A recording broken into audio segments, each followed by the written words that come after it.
And so it appears, as we move into the 70s, that we have learned something about ourselves that is large and dark and final.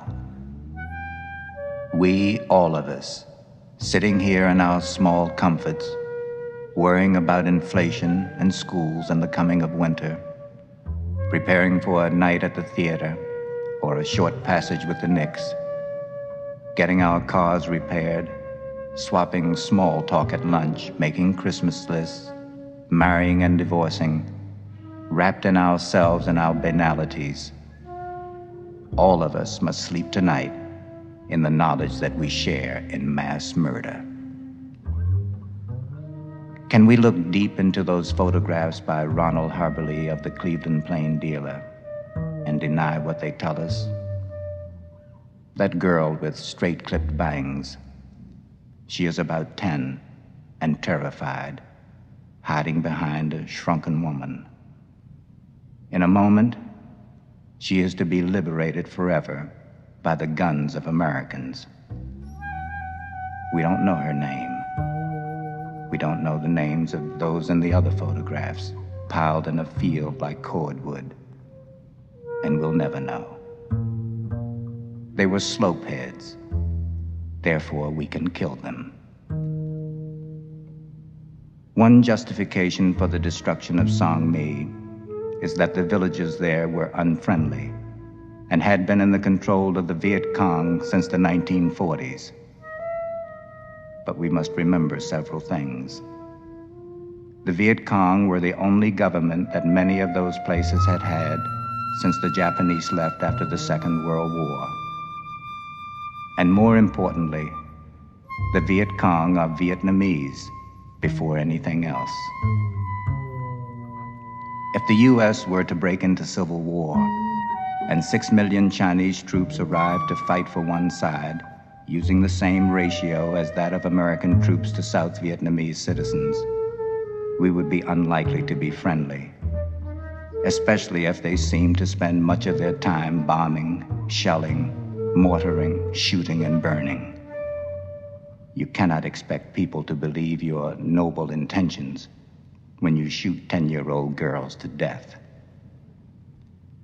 But these things happen in war. Yes. And when a stick-up man shoots a grocer in the belly, we could say that those things happen in armed robberies. A guy blows his wife's head off with a shotgun. Those things happen in domestic quarrels.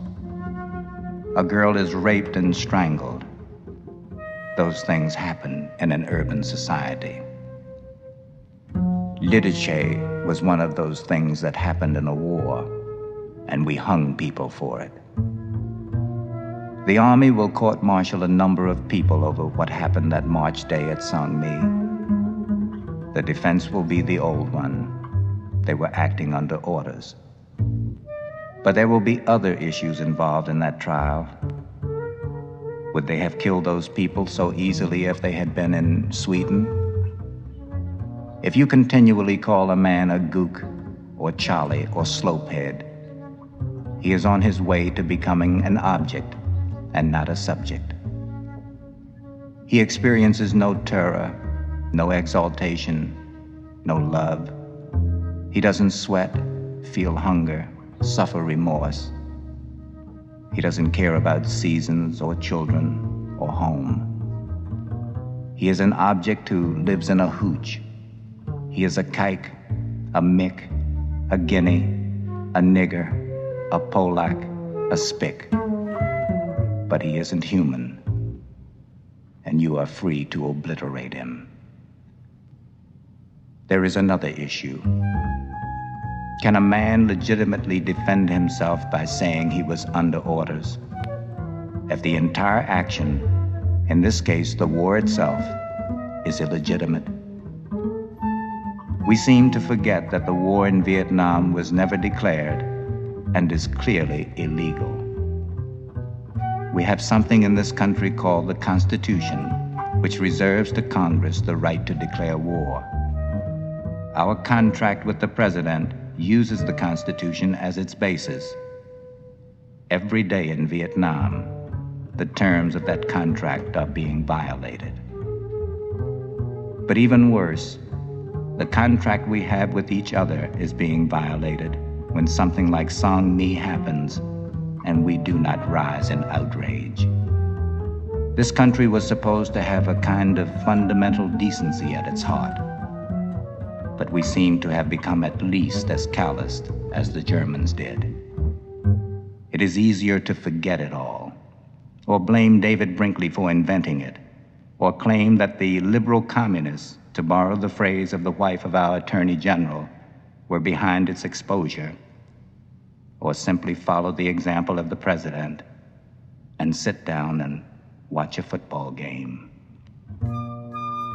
But I hope that after this is over, we can remember some of the words of Sergeant Michael Bernhardt, who was at Song Mi.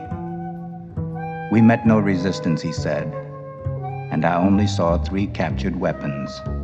We had no casualties. It was just like any other Vietnamese village, old Papasans, women, and kids.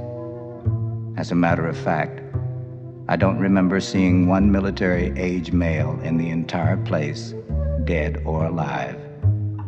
The only prisoner I saw was in his 50s. Were the dead members of the Viet Cong, the sergeant was asked? He answered, some of the people were not old enough to walk yet, so I couldn't see how they could be Viet Cong. But the government shouldn't get away with sentencing a handful of men and letting the others escape. The others are not those baffled young men who were conscripted and sent to Asia. The others include everybody who had anything to do with sending them there. Lyndon Johnson, Hubert Humphrey, Walt Rostow, the Bundys, and all the rest. Democrats and Republicans from 3 different administrations and 7 Congresses. Throw in the people who make napalm, M16s, and the other instruments of liberation, and we might have a trial that is logical and goes after the real villains. I know just the place to hold it. It's a town called Nuremberg.